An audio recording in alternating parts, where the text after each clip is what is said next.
যোৱা বাৰু কেতিয়াও নামাতো দে শোকাৰ্ত সমদলৰ মাজেৰে লৈ যোৱা হ'ল প্ৰাণৰ শিল্পী জুবিন গাৰ্গৰ নশ্বৰ দেহ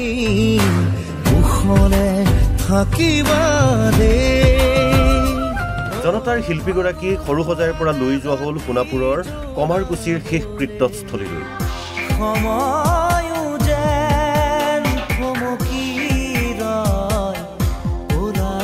আৰু প্ৰাণৰ শিল্পীগৰাকীক বিদায় দিয়াৰ মুহূৰ্ত এয়া কান্দোনত ভাগি পৰিল সকলো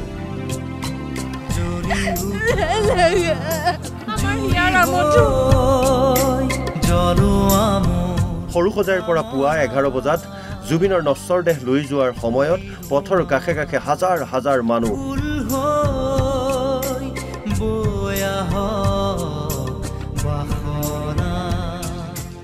আজি পুৱা সোণাপুৰলৈ জুবিনৰ নশ্বৰ দেহ লৈ যোৱাৰ পূৰ্বেই নিশাৰ ভাগত সৰুসজাইত উপস্থিত হৈ গৈ মুখ্যমন্ত্ৰী ডক্টৰ হিমন্ত বিশ্ব শৰ্মা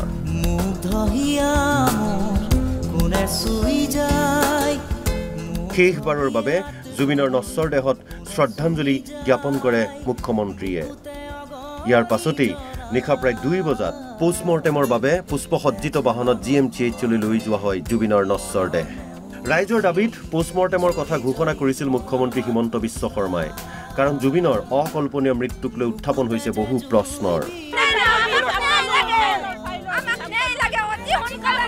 মুখ্যমন্ত্ৰী ডাঙৰীয়া মই ইয়াৰ এডুকেশ্যনত দিয়ক আমাক উচিত তদন্ত দিয়ক জানিম হিমন্ত বিশ্ব জুবিন দা যেনেকুৱা আমাৰ হিমন্ত বিশ্ব ন্যায় লাগিব কাৰণ জুবিন দা আমাৰ মাজত অমৰ হৈ থাকিব গুৱাহাটী মেডিকেল কলেজ হাস্পতালত পোষ্টমৰ্টেম কৰাৰ পাছতেই পুনৰ জুবিনৰ নশ্বৰ দেহ লৈ যোৱা হয় সৰুসজাইলৈ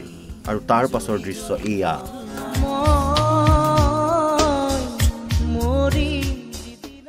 জুবিনৰ মুখখনি চাই চাই শেষ কৃত্যস্থলীলৈ যাত্ৰা পত্নী গৰিমা শইকীয়া গাৰ্গৰ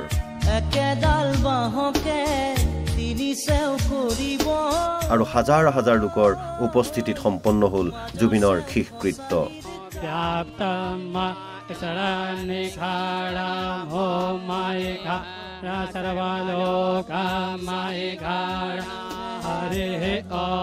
চিৰদিনৰ বাবে পঞ্চভূতত বিলীন হ'ল প্ৰাণৰ শিল্পী Zubeen Garg bureau report Assam live 24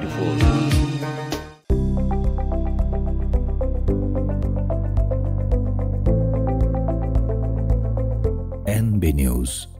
সহজ সৰল ভাষাত নৱভাৰতৰ কথা